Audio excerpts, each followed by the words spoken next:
I love a good story. One of the first things I did after moving here was to head to the McHenry Public Library for a library card.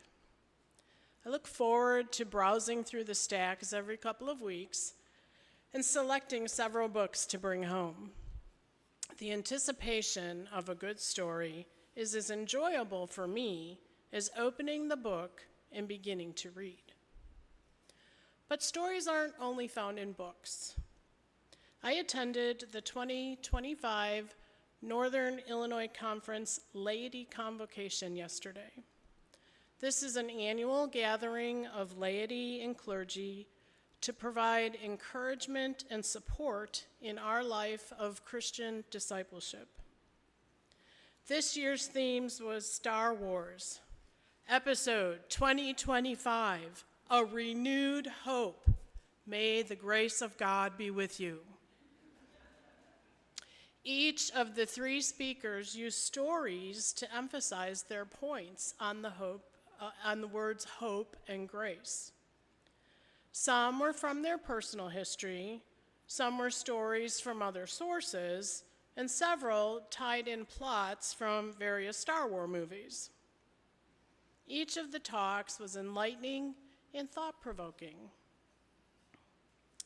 We also have family stories.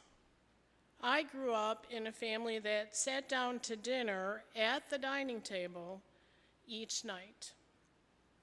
My father told us about his day at work and invited my mother and us children to share our own experiences of the day. My three older siblings were all about 2 years apart, and then there was a 7-year gap between my older sister and me. You can imagine that as a 5 or 6-year-old, I didn't have as much to share as they did with the family. Still, I wanted to join in. So one day, when it was my turn, I proceeded to tell a joke I had learned about an old woman, her pet parrot, and a plumber. That incident took on a life of its own and has become somewhat of an epic tale in my family. Evidently, I told that same joke every night for months and months. That's how the family story goes. I don't know if I quite remember it that way. Kevin and I continued the tradition of family dinner and sharing stories with our own 4 children. Some nights it felt like pulling teeth to get more than one-word sentences out of our kids. How was school? Fine. What did you learn? Nothing. Other nights, the conversation and laughter flowed easily. Some stories have become legends within our family, and just a few words from any one of us will bring up the memory of a particular time we spent together. Stories are powerful.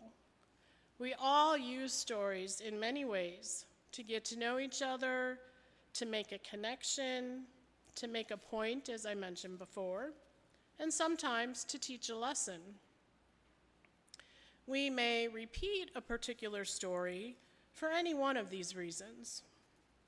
Occasionally, the retelling of a story reveals something to us that we didn't notice at first.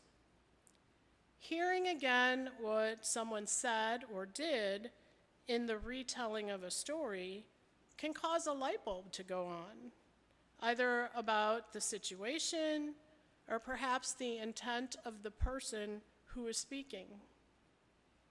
In this way, truths can be revealed.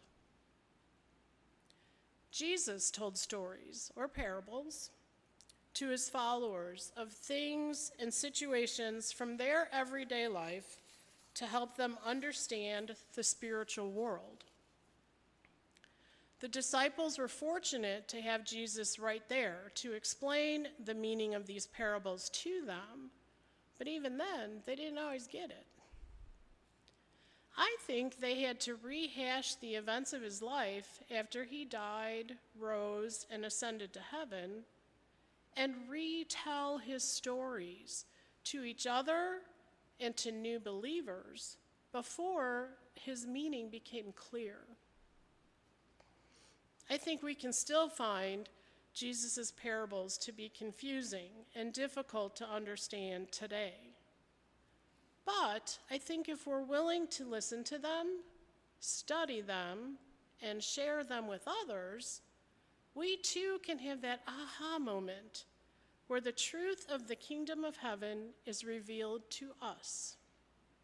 Welcome to worship. We're so glad you're part of our story.